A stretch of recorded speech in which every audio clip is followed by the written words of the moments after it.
You're listening to a Prairie Punk House Companion right here on the Prairie Punk Press Network.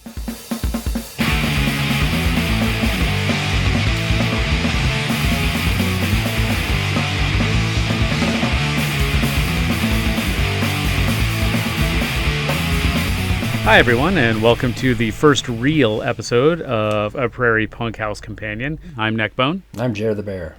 Really excited to be here. This is our first episode. This is day one of really being on the job, and I didn't really do my homework, so we'll see how that works for us. Did we ever do our homework? No, almost never. Yeah. I can't believe that I managed to convince a university to give me a degree with a very Wait, don't you have a master's? I do have a master's degree, yeah. I have a 4.0 in that, but that was much later in my life. I mean, if you're going for a master's, you got to do it right. Right. Get a 4.0. But my undergrad, I had a 2.65, so that's less than stellar. Excellent. We should thank SBK for letting us use their music for our intro. Thanks. Yeah, thanks a lot. Hey, we just hung out. Yeah. I saw you 4 days ago? I think 4, I don't know. Yeah. It was the weekend. Yeah. We never see each other. We live across the country. I haven't seen you in person in five years, almost 5 years. It's just since you got married, right? Yeah, it was at my wedding. Which I guess would lead us into, we should probably introduce who we are so people know why they should give a fuck about listening to our podcast. All right. Who are you? So my name is Neckbone. I'm from the middle of the country. A little state called Kansas. I'm from a small town in Kansas. And I did try that in a small town, an actual small town. Moved to Wichita in, elementary school. I've lived all over Kansas. I've lived in tons of places all over Kansas as a child. Mostly lived in Wichita. Went to high school in Wichita, which is where I met you. You could probably pick it up from there, and then I'll jump back in. Yeah, I'm Jared the Bear. Was born in Wichita, Kansas, and then I met you, and then we moved to Kansas City and met some punk rockers, and then we moved to Lawrence. Yeah, which is in Kansas. And, if one Lawrence, of the people Kansas. listening isn't from the Midwest. And lived at and hung out at the punk houses there. And so this podcast is kind of going to be our best recollection of those times. Right. There were lots of alcohol, perhaps some drugs that foggy up our memory. Allegedly. But, we'll do our best to recall those and tell our tales of mischief and debauchery. Yeah, and just kind of running through the punk houses we're going to be talking about. I'm just going to name the ones I can remember off the top of my head. There's not it's been a while since I've not been able to Google something, but when I typed in what punk houses did I go to shows in into Google, it didn't know. I just came with a bunch of really random stuff, so... I remember all the houses that we frequented. Yeah, there's the Pirate House, obviously. The Pirate House in Lawrence, Kansas. It's kind of the biggest biggest memory for me is that one. Yeah. Well, in Wichita, you guys had 2721.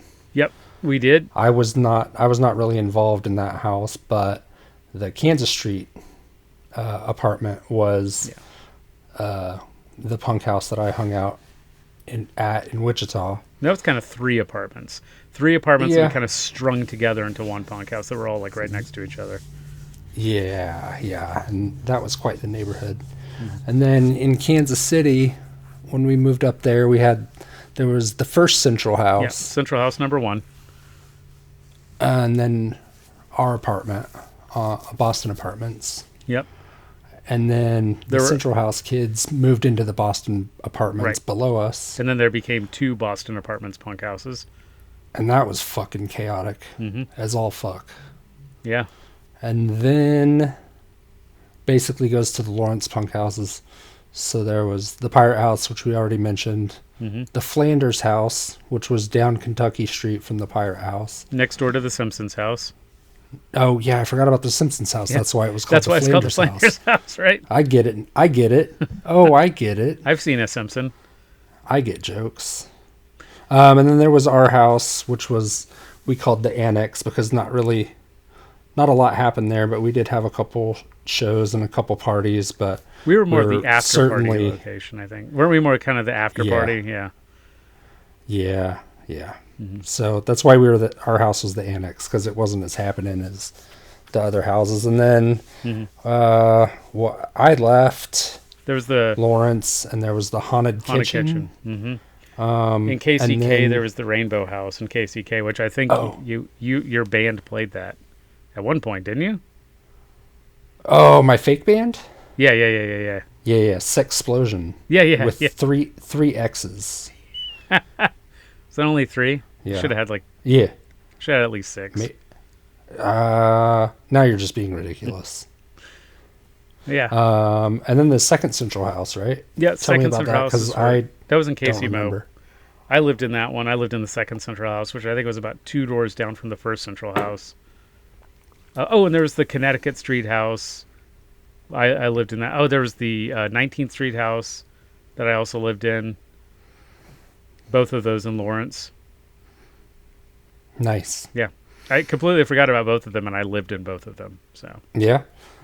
And where else did you live? Sunflower House, which was not a punk house. It was not a punk house. It was a hippie You house. dirty fucking hippie. I was never a hippie. I needed a place to live. It needed to be close to campus. There's a university in Lawrence, for anybody who doesn't know. That's home to the University of Kansas, which is where I went to school. And you lived at a filthy hippie house. I needed a place to live. Because you're a filthy hippie. We'll get into many more stories about the Sunflower House later. It was one of and I've lived in some pretty disgusting places, but Sunflower House was probably one of my worst living experiences I think I've ever had. I can't imagine why. It was just awful in every way. The house was cleaner than most of the punk houses I lived in, but I would rather live That's because you had chores. We had chores. We had required meetings that we had to go to. We had team building exercises, and this is where I lived. I didn't work there. I didn't collect a paycheck. I lived there. I just wanted to, go hang out in my room and invite all my punk friends to the parties they had, just to, mess things up. Which That sounds terrible. Which some of them did sometimes, and then we deny it. We lived in some shitty places, for sure. Central House 2 was the dirtiest place I ever lived. Just absolutely, the bathroom didn't work. It didn't have a functioning bathroom. Do you remember our house and how when we moved out, there was raw sewage in the basement? There was raw sewage in the basement. They refused to fix. Yeah, but the bathroom. That's where the washer and dryer was. We had a washer and dryer? Yeah, we had a washer and dryer. Are you sure? I don't remember that. Yeah. I had boards laid down so we could walk through the raw sewage to the washer and dryer. I don't know if I ever washed my clothes back then. I don't remember having a washer and dryer. The Pirate House did too. When I became homeless, I often did my laundry at the Pirate House. Thanks, Pirate House. I remember people lived in the basement, which was not finished. But they had which house? The Pirate House. They had people down in the basement. Yeah, that were people lived in our basement too for a little while until the raw sewage happened. And the landlord called me like 6 months after we moved out, and they wanted an extra $600 on top of the security deposit. Mm-hmm. And I was like, "Fuck you." Yeah. We lived in raw sewage for 3 months. Right. I'm not giving you shit. Right. Now, granted, we didn't treat that house super well, but it wouldn't have mattered. The Flanders house, which they also didn't treat very well, an entire side of the house collapsed. And I don't think that was from people just drinking and being dirty. I don't think that's how that works. They should have just put some patches on it. Yeah, I think they did. Oh, good. The people who owned these houses were slumlords, just renting to young people and students and trying to squeeze as much money as they could out of us. But they didn't actually ever fix anything. And if they would have fixed things up, and wanted it to be a nice house, they never would have rented to us in the first place. So, I don't know. True. We should probably talk about the timeline because nobody knows when this happened except for us at the moment. So if you're listening, we moved to Kansas City, Missouri in 1999. Mm-hmm. And I moved to Lawrence in November of 2000. And Nick moved to St. Louis. Yep. At that point, and I don't know shit about St. Louis. So if you have St. Louis stories, you need to tell those. So I didn't really. There weren't a lot of. I mean, I'm sure there are plenty of punk houses in St. Louis. I only lived there for a year, and I mostly hung out with like just people I worked with. I worked at a German restaurant called Bevo Mill. It's an old mill in South St. Louis that was inexplicably owned by an Irish family. Did you live on tips? I did. So I got paid minimum wage, but every once in a while the owner would come down and just dump money into my tip jar. Oh, nice. I don't think they own it anymore. Okay. I think somebody else owns it now. The building is still there. It's a historic building. It was owned by the Bush family, because everything in St. Louis was owned by the Bush family at some point. That's not the George Bush family. That's the Anheuser-Busch family. Okay. Yeah. Mm-hmm. The Budweiser people. Yeah. Oh, right. Yeah. Yeah, and then I lived there for about a year. Didn't really make a whole lot of friends. Discovered a couple of cool punk bars, a couple good restaurants. But as soon as I kind of started getting used to life there, I decided my roommate left me with that giant apartment that was, I think, about $300 a month for a gorgeous, beautiful. I went there once. Yeah, that place was massive. It was gorgeous. I do know one thing about St. Louis. Mm-hmm. At one of the bars you took us to when BJ and Sarah came down with me, one of the bars had a women's restroom with two toilets facing each other. Yes. That is not awkward. No, I remember Sarah telling me about her bathroom experience there. I would be stoked to pee there with a stranger. Yeah. Staring at me. Now, if I remember right, and I don't remember if this was Sarah or if this was my roommate, who was a woman. I think it was Sarah though, who said that she was in the bathroom, and another woman came in, sat right across from her. Their knees were almost touching. Yeah, that was Sarah. Oh, okay. And the other one just started crying and went, "You're so beautiful," to her. And Sarah was just trying to like take a leak. She was like, "I'm trying to take a leak and get the fuck out of here." But yeah, that bar was called CBGB, not to be confused with the New York CBGB. And if That's right. That is correct. How they never got sued, I have no idea. That is beyond my expertise. I don't know if it's still there. I could probably Google it. I probably won't Google it, but you can. Well, whoever you are, fair listener. Let us know. Yeah. Email us or something. Right. Or just call us. I don't know. Or if you live in St. Louis. If you're listening, you probably have our phone numbers. So right, you probably. Can just call us. And just shoot me a text. It's fine. Mm-hmm. But yeah, if you live in St. Louis and you happen to stumble upon this podcast, let me know. Go there and take current pictures and send them to me. Go to the women's bathroom. Yeah, take pictures. Let us know how that toilet's doing. In the women's bathroom, yeah. You and whoever is sitting across from you can take selfies or something. I don't know. Like, and using the bathroom. Don't actually have your pants down, though, please. I no. Don't need to get on all kinds of weird lists. So fully clothed, just to show the toilets. Yep. And then you moved back. You moved to Lawrence in May of 2001. Yeah. Moved into the annex with me. Yep. You had. My I think roommate Justin was moved to out. the pirate house. Right. Yeah. And you had an extra spot. My roommate had just left in St. Louis. I frankly had no reason to stay there. I was a part-time community college student and bartender. And so I moved in with you and transferred. I washed dishes at a Mexican restaurant. Yep. Yeah. Which I ended up working at later. Which is a great... Yeah. I love that job. It was one of my favorite jobs I've ever had was washing dishes there. If I could survive on that now, I would do it in a second. Oh, if I could when I worked at Videomania, I don't think Videomania is around anymore. I don't think it's called Videomania anymore. There is still a video store located in Westport, Kansas City, where Videomania used to be. I think it is exclusively porn and like dildos and toys and stuff now. Excellent. Yep, they just got rid of. They just went full, like they just got rid of regular movies. They're just all gone. They just went full porn because that was their bread and butter anyway. Even when I worked there in 2001, 2002, whatever year it was. But yeah, if I could work at a video store and make a living doing that, that's what I would do. Just talking about movies all day, talking shit on people's rental choices. After the annex ended because of raw sewage, I became homeless, and you went back to Kansas City. Yes, I think that's when I moved. Is that when you moved to the Rainbow House? Did you live at the Rainbow House? I didn't live at the Rainbow House. I lived down the street from the Rainbow House in an apartment.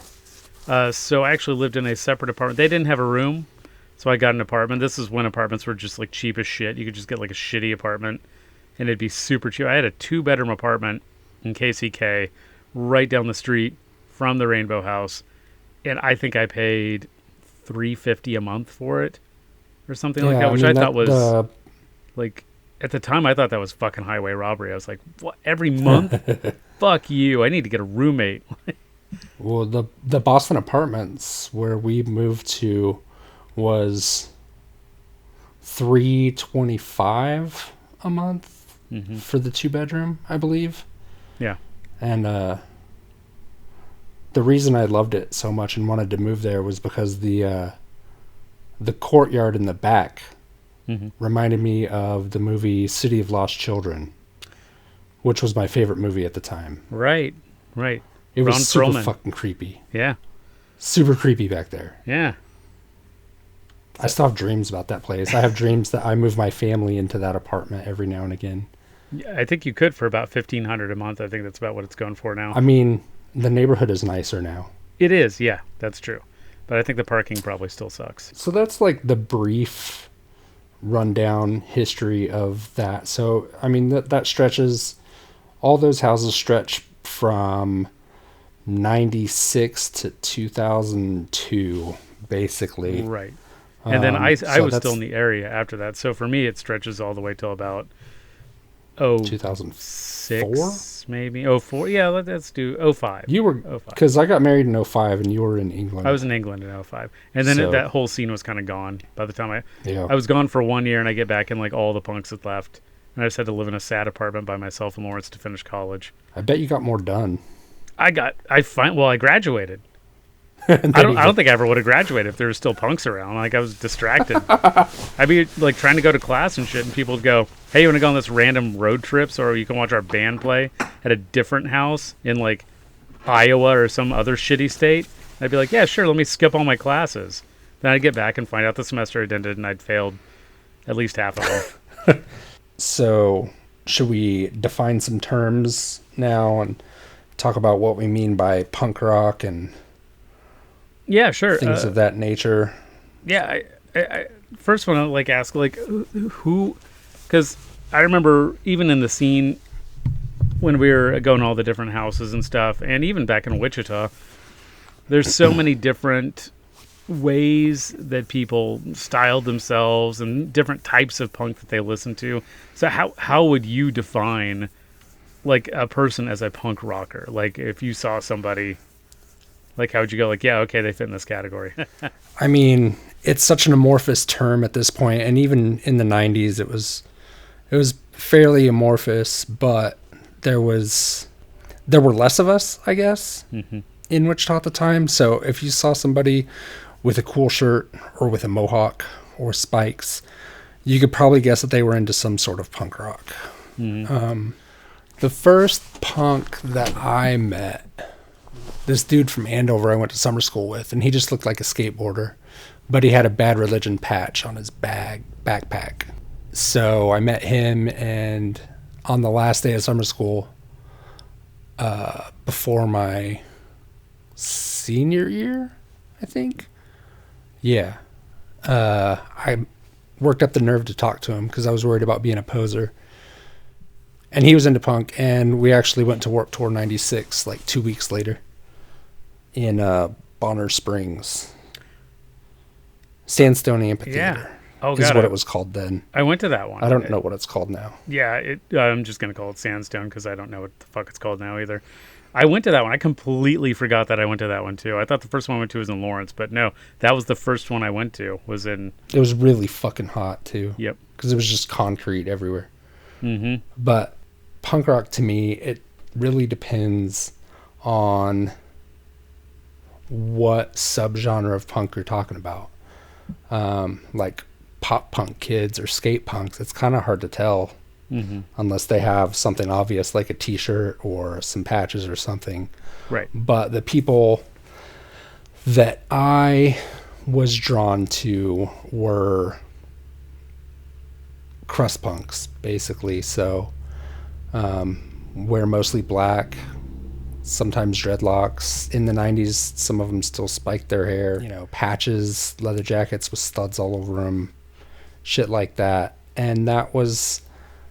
The crust punks were more politically minded, in my opinion. So, vegans, vegetarians, anarchists, but not just for chaos, for the actual leftist political theory of anarchy, and getting really, really drunk as often as possible. Yeah. Similar experience, except I didn't connect with the crusty scene, and I remember. When I hung out with then Jake, now Oren, we would see like you and Justin and the other crusties, and we'd make fun of you guys because we were very anti-political. We were just like, no, politics are dumb. We believed in what we thought was anarchy, which was just, I don't give a fuck what people think about me. I'm just going to do whatever I want, whenever I want, and I'm not going to worry about the consequences. That's what we thought punk was. Which is probably why I think a lot of people today still think of it that way, which is why so many people kind of misclassify different, especially conservative political thoughts as punk, which are not. My views on that have changed pretty significantly since I've done a full 180. Calling punk rock anti-establishment and stopping there is such a pedestrian, surface-level view of what it is because... Like, you know, you've got people saying that conservative is punk now because punk is anti-establishment and the establishment is woke. For example, that's some dumb shit that I hear. But, like, the punk rock ethos, to me, is equality. Where equality fails, equity. You know, egalitarianism, freedom, justice, shit like that. So if the quote unquote establishment gets some things right on LGBTQ issues, race issues, then no, I'm not going to be anti-establishment because those are things that I believe in. Mm-hmm. And don't get me wrong, I don't think that the establishment gives a shit about those issues, but there's more of a sense of it getting better for those people. The work isn't done. There's still a lot of injustice in the world, but these fucking crybabies talking about how the establishment is woke or whatever the fuck they mean by that is just dumb. And believing in social justice causes is still fucking punk as fuck, just as it always has been, in my opinion. Right, because the goal is to change, you know, the previous social norms of being unaccepting to being accepting. I mean, if you're just anti-establishment all the time, no matter what that establishment says, then you don't really stand for anything. You don't believe in anything, which is just kind of, I mean, that's poser shit. Like that's... Yeah, it's such a juvenile view of the world. Like, mm-hmm. I haven't I haven't even considered the issue of conformity since I was 19 years old. Like, punk rock and conformity seem to, like, have this thing where, I'm a nonconformist. Like, okay, but what does that fucking... Right. What the fuck does that mean? That doesn't mean shit. Like... It's cool to think like that in 5th grade. When you're like, kind of testing boundaries, but you kind of grow out of that, or should grow out of that thought process. So, yeah, that's my beef with conservatives saying that conservative is the new punk, because it's just fucking not. And and when I first discovered punk, I mean, I came out of the metal scene. I mean, I was a metalhead before I discovered punk. I mean, I still listen to metal to this day. I listen to hip hop too, a lot of hip hop.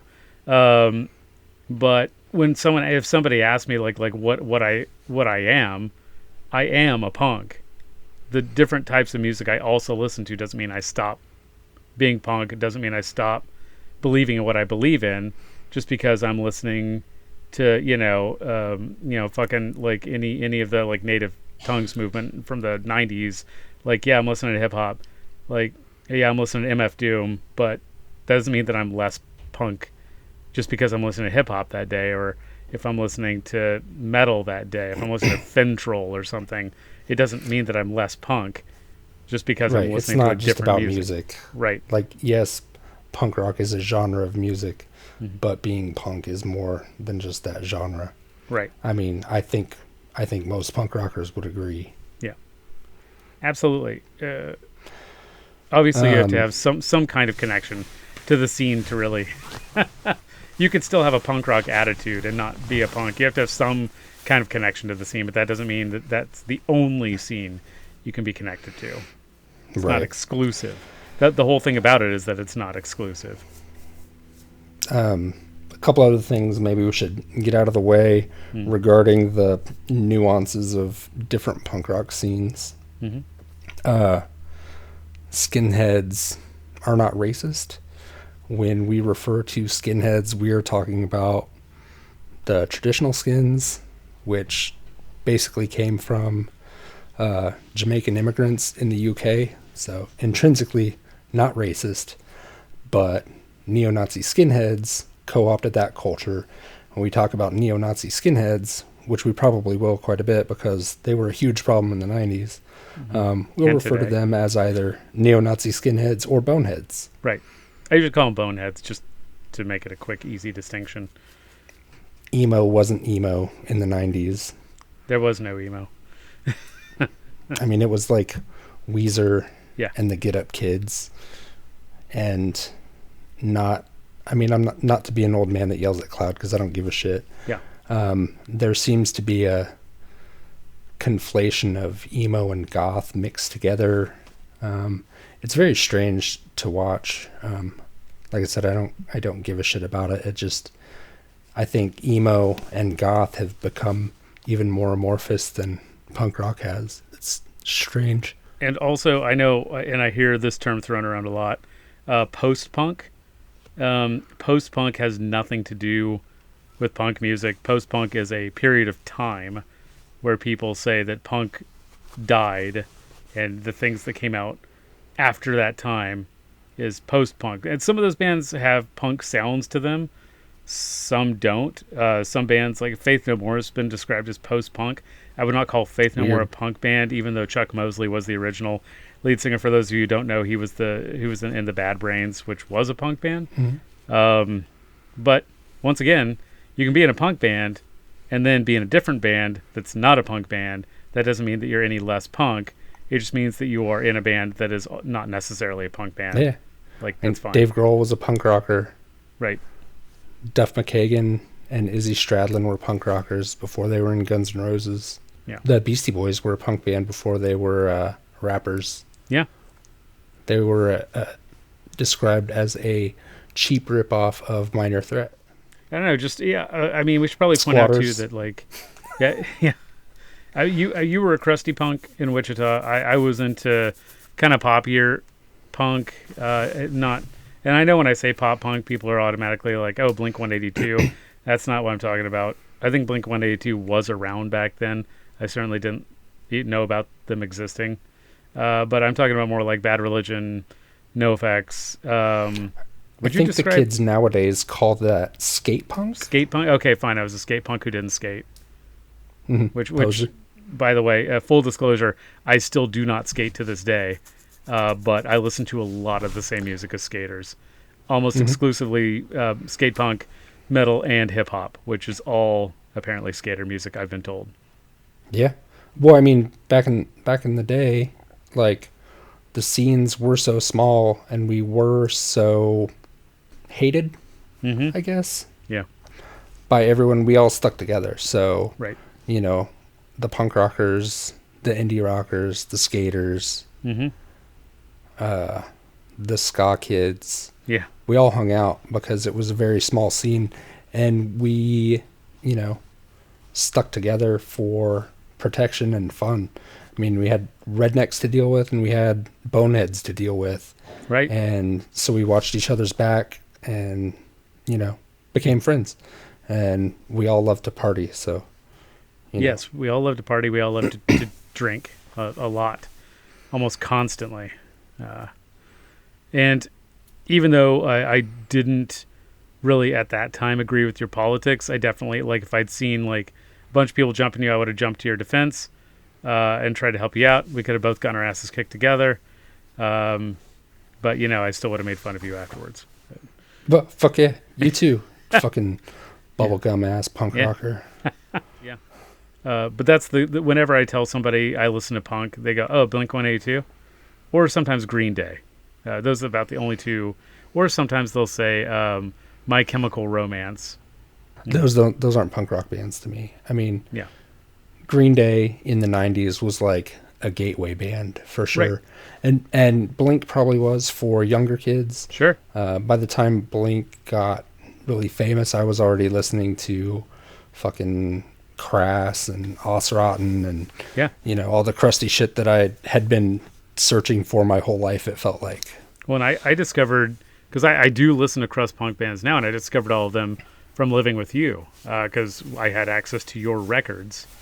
Yeah. And so, I discovered Crass. You introduced me, actually, NoFX introduced me to Rudimentary Peni, oddly enough, because nice. they played a bit of one of their songs on their live album, and I was like, "Whoa, what the fuck was that?" Kind of like a weird type of punk I've never heard before. And now I own, I think I still have all the Rudimentary Peni records that were at least released up until about 2004-ish. Nice. Which is probably most of them. Yeah, I'm reading Ian Glasper's book, The Day the Country Died, which is about the anarcho-punk scene in the late 70s, early 80s in the UK, which was the scene that Rudimentary Peni came out of. And I just read their chapter, and I guess they still get together like once every couple of years and put out an EP, but they said they'll probably never do a full-length record again. They just like to get together every now and again and do a couple songs and disappear back into wherever it is they are when they're not making music together. But yeah, I discovered a lot of music through you. I discovered even a lot of the like the East Bay scene, like Blatz. I discovered through you. It was just having access to your records most of the time, because we lived together and then we didn't. Then we lived together again. Then we didn't. Then we lived together again. And sometimes your records would just end up in my collection, and I would just wonder how it happened. Like, I'd just end up in St. Louis with just some of your records, and I'd have to go like, oh, okay, well, I guess these are mine now. Only the ones I didn't sell for beer money. But I left my fair share of records just peppered around ex-girlfriends' houses, too. So, ex-roommates, Cats ex-girlfriends, and, Yeah, I would say, like, you introduced me to some stuff as well. Not really punk, because when we moved to Kansas City together, I was like, I had blinders on, like punk was all I gave a shit about. But, you know, you played ELO. Yep. Still love I was super into it. Yep. But Electric I Light didn't, Orchestra. Love them to I this didn't, day. I didn't let on because I didn't want to be a poser. Right. No, and I never gave a shit about the Vandals. I always thought they were silly. Yeah. But They are silly, but traveling I still like them. traveling up to Kansas City to look for apartments and look for jobs and to finally move up there, they grew on me, and I still like some Vandals today. I don't like their politics, I gotta say. It's pretty questionable. But Yeah, unfortunately, I'm know. pretty sure that I don't know if all of them are, but at least some of them are definitely Republicans, and that's kind of disappointing. yeah, Um, and I think that kind of, so the different regions and eras of punk rock offered different things to the scene, and I definitely think that mid 80s Southern California scene was pretty fucking terrible, yeah, at least as far as politics go. I mean, absolutely. they were just kind of shitheads that Yeah. like to get in fights and talk a lot of shit, which can be fun, Mhm. but like there's very little substance to it, Yeah, which doesn't appeal to me. right. And the Vandals kind of fit in there, but the nostalgia of traveling back and forth from Wichita to Kansas City gives them a soft spot in my heart. It's still like all other stuff. I haven't heard any of their. Probably can't remember the last Vandals album I actually listened to, what year it's from, but it's not recent. I'm just thinking of Ape Drape and that's really Ape Drape and the fucking So Long Farewell cover is really the only thing that I can remember. But there were definitely like political, like super left political pop punk bands too. I mean, you've got 15, you've got Propagandhi. Those are like the first two that popped to mind. For sure. Well, we mentioned Green Day earlier. Yeah. But Billy Joe. Mm-hmm. Not Billy Joel. Billy Joel. Very different. Very different. Yeah. Not the Piano Man. I would not Billy describe Billy Joel Joel as punk. Was in a band called Pinhead Gunpowder. Yes. And they're one of my favorite pop punk bands. And I consider Grimple pop punk. Yeah. I think they straddle the line between that harder, crustier East Bay sound and pop punk really well, and I think they did a super good job. So I consider them pop punk, and they're probably my favorite pop punk band. Followed love closely Grimple. by 15. Grimple, I'll always remember Grimple because I'm missing half of a tooth from a Grimple show. It's fixed. I got it fixed, but definitely whenever it needs to be repaired again and it starts whittling down and I start seeing that chip reappear, I think like, oh yeah, it was a good show. Yeah, I don't remember that show because I passed out. I have vague memories of it. Yeah, I can't. I mean, I'm really disappointed that I missed the show, but it might just be one of the punkest things I've ever done. right. Pass out at the Grimple show. Yeah. I just remember being ushered out of there very quickly by Sarah because I had pissed off a very large man somehow. I won't go into it, but I'd made him angry, and he was much bigger than me, much stronger than me, which is not difficult.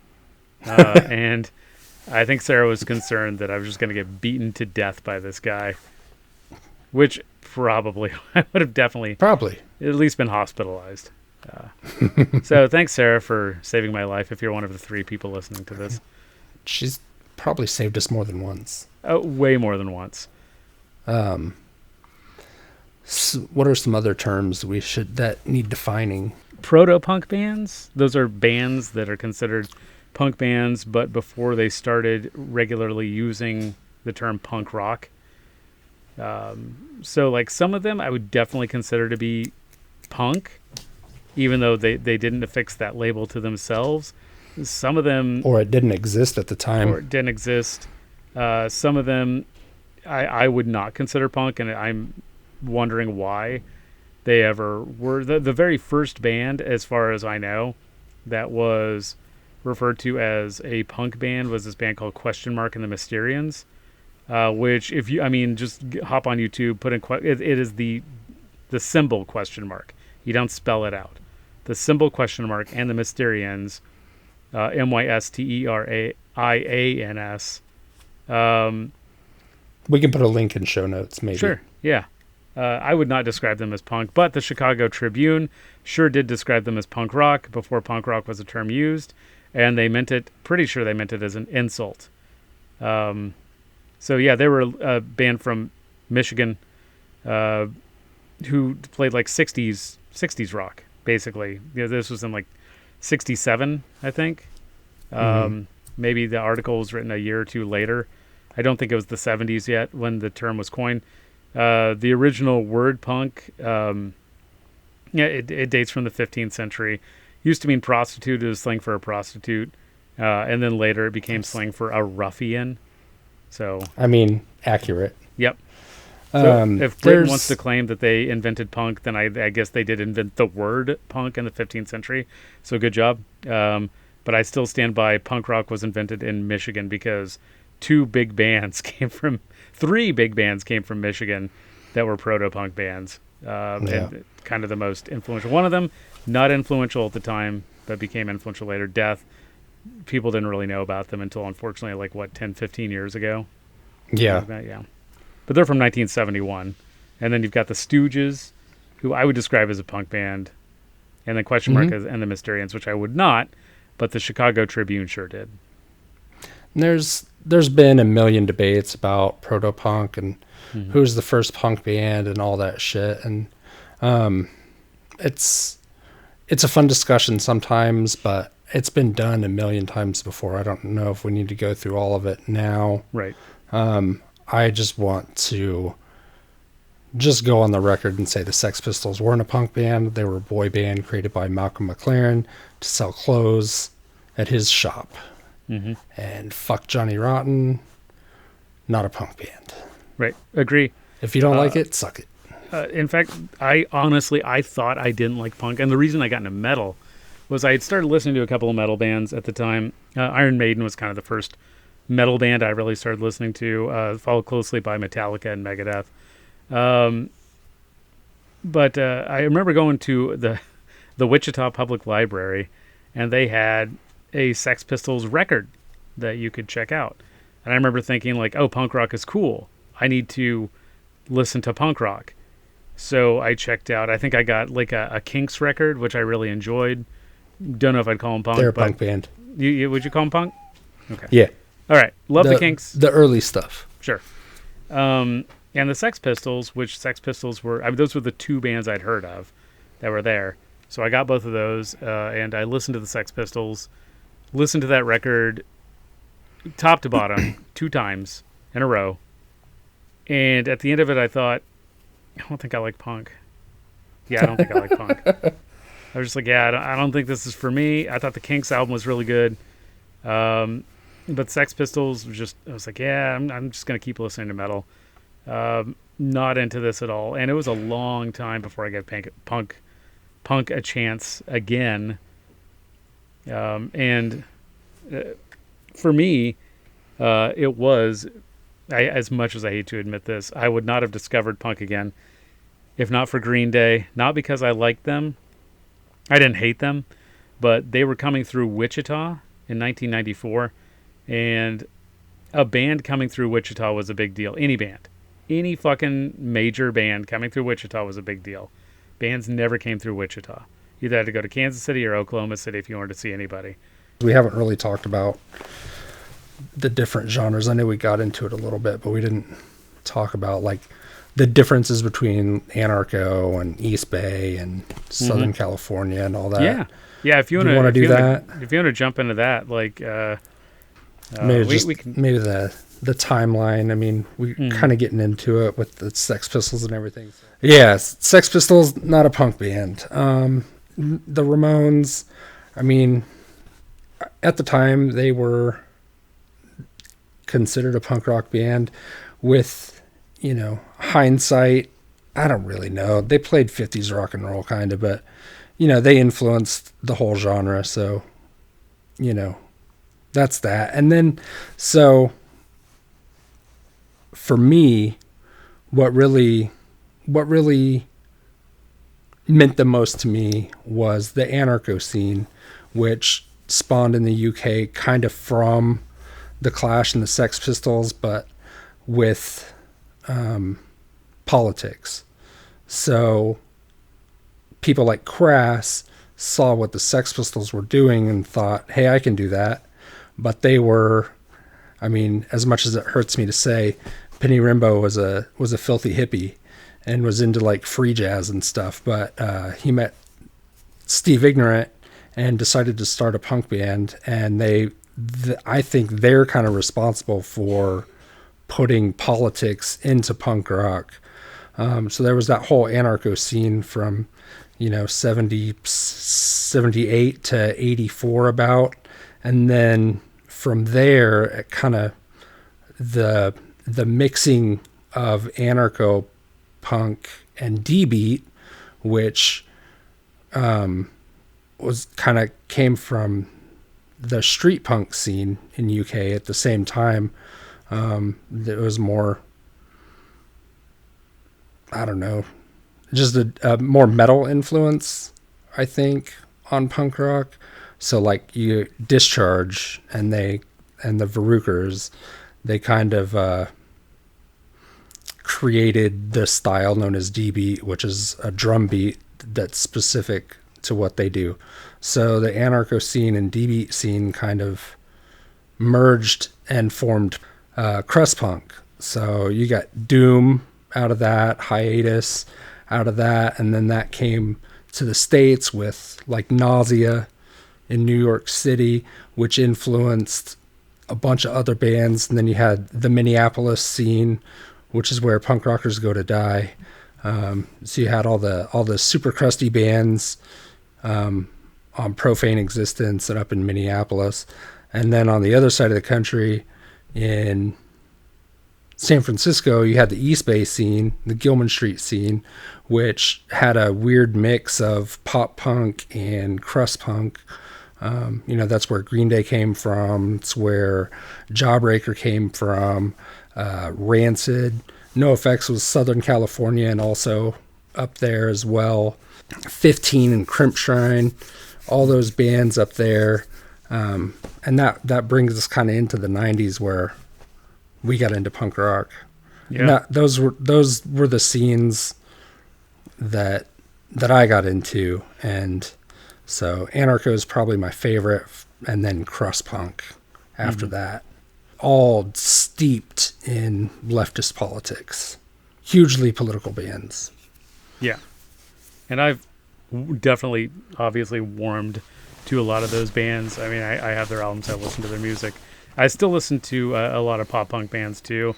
Some of them have not aged as well as others, and some of them it's tough to listen to now that I kind of know who they are. Even if I still like some of their songs, it's one of those, can you separate the art from the artist?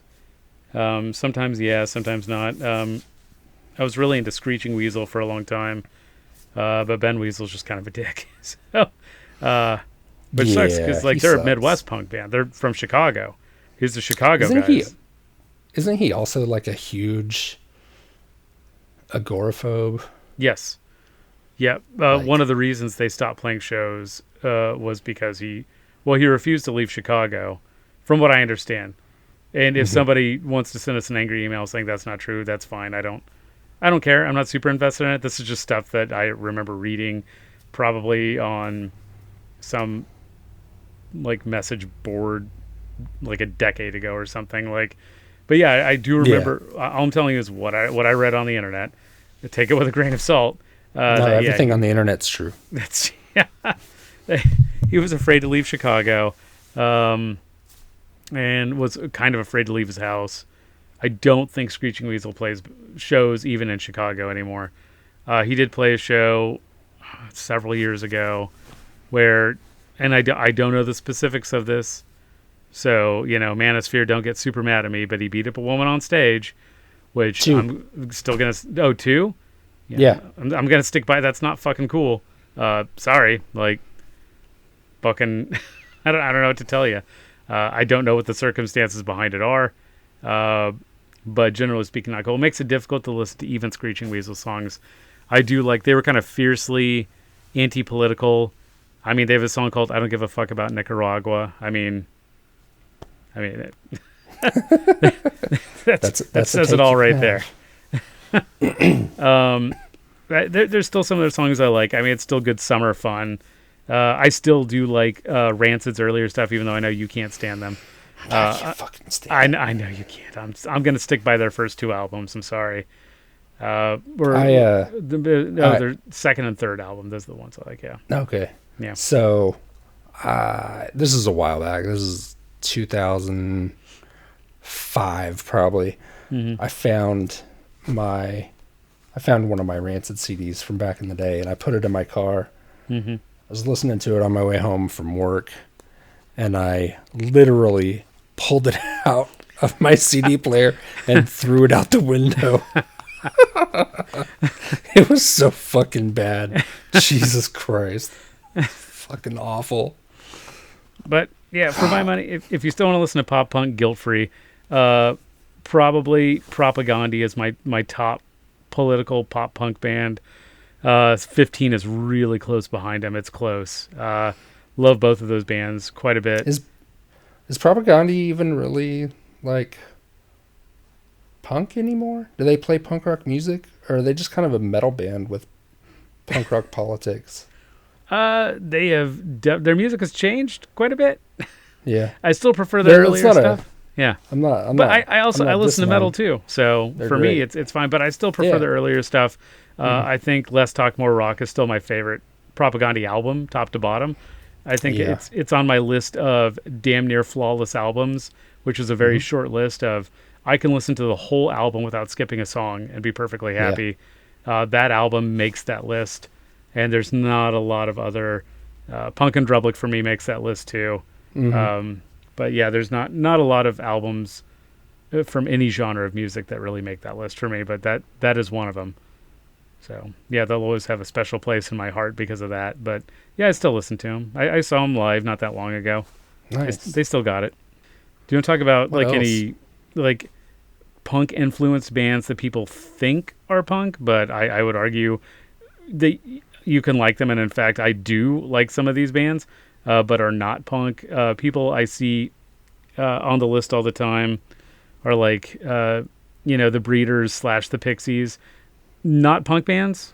Not punk bands. I like them. I used to be a huge fan of the Pixies, but I just over listened to them. Yeah, so I'm burned out on them. Super burned out on them. I actually, and if I have to get down to it, I kind of like the Breeders better than the Pixies. Yeah. I think they were overall a better band. Kim Deal's in both. Same with Veruca Salt, who a lot of people complain sound just like the Breeders. But they're not a punk band. You're free to like them or dislike them. Yeah. I like them. Yeah, I like Veruca Salt.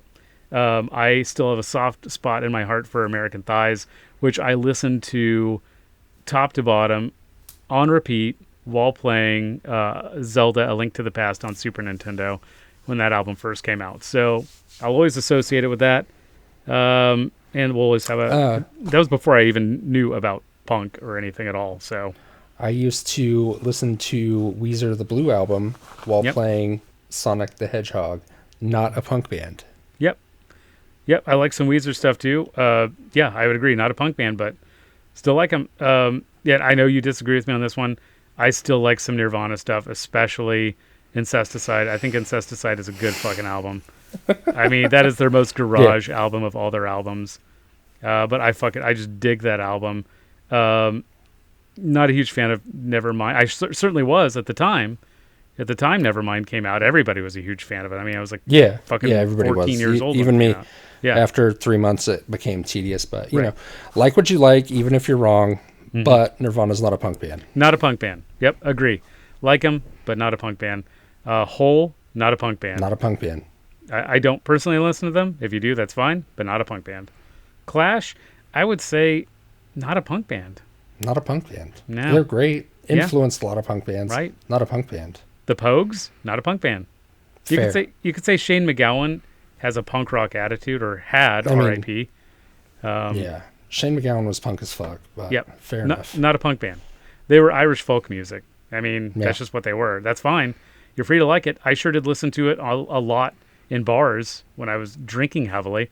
A very, very lot. A lot.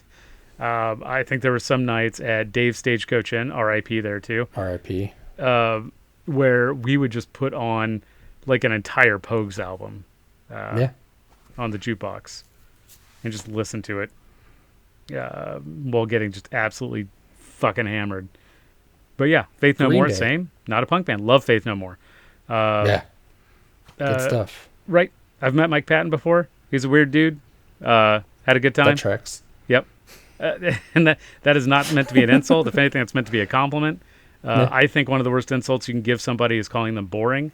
You cannot call that man boring. It is impossible. He's not a boring dude. So, Yeah. fucking weird dude. Love his bands. I like Mr. Bungle too. Not a punk band. No, not a punk band. Not a ska band either. I heard them get called the ska band.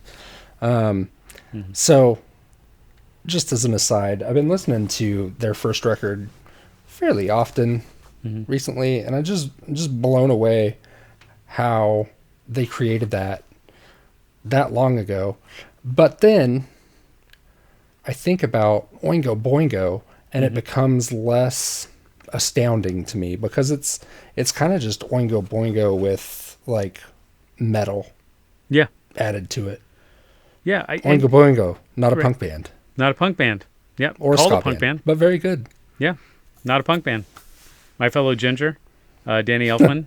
Yeah. I didn't know he had so many tattoos. Yeah, he's got, and maybe he's a punk rocker. Maybe he himself is a punk. That's entirely possible. I have never met him. I've never seen him at the Ginger gathering that we have every year that we don't tell people about. But yeah, he might be a punk rocker. But that Oingo Boingo, not a punk band. Sonic Youth, not a punk band. Not a punk band. Steve Shelley used to play in a punk band. Yeah, He was the drummer for the Crucifix. yeah. Which I That's discovered wild. through you, actually. Yeah. Yeah, Dinosaur Jr., not not a punk band. Love him. Jay Mascis used to play drums with G.G. Allen. Which G.G. Allen, that's just a whole other Yeah, topic. I'm not That's- getting in. I'm not that's getting not- into that. Not touching that. No, not touching that, which is what a lot of people around him probably said too. Yeah, Jay Mascis probably said that. Yeah. Death, the band Death is a punk. Oh yeah. I do consider them a punk band. Oh really? Yeah. Yeah. Detroit Death, not the metal. Right. Not the band metal Death. No. Detroit Yeah. Death. Original Death. The one that nobody knew about until about 15 years ago. But had Yeah. put out like a fucking awesome album in the early 70s that nobody knew about. So some people get in their feelings about the documentary, a band called Death, and get really, really upset about how that movie claims that they were the first punk band. And not one time in that movie do the filmmakers or the band themselves say that. Right. Ever. Right. That's just something people put upon them, and I don't Right. really think it's fair. Right. And they Pure Hell. unfortunately didn't get to Pure Hell influence a lot of the gets people who came that after credit. them. Like, because nobody knew they existed. Unfortunately. So that kind of leads to maybe the next topic we could get to, which is what we hope to do Yeah. with this podcast. Right. And we'd like to have guests on. And To help us bring remember people on shit. to talk about their experiences and help us remember stuff and stuff like that. We'll just keep rambling about things we can remember. I think that we will try and go in some sort of vague chronological order. But yeah, I think in the next episode, I think we should talk about how we specifically get more detailed about how we got into punk, kind of what made us who we were up to that point, and why it kind of appealed to us, like a little bit more like about our backgrounds. I mean, I know like we're both from Kansas. I come from a really conservative Background: we both grew up during the Satanic Panic. Yeah. We want you to know us. Mm-hmm. Right. So the next episode, you'll get to know us on a deep, personal level. Right. If you don't already know us. I don't know why you'd be listening to this if you didn't already know us. Right. So all 3 of our listeners can finally know what we were like before they met us in Kansas City. Yeah. Yeah. Mm-hmm. Which I'm guessing are the only people listening to this. But hey, Yeah. thanks for listening, friends. Thanks for listening. Listen next week when we talk about ourselves more. Bye. This isn't really on like a timeline, but yeah. Listen next time, whenever that is. Listen to the next episode. There. Yeah. That's a good outro. I need more coffee and to pee. That's the outro. Is that the outro? Yeah. All right, everybody. I need more coffee and I got to piss, so we're out.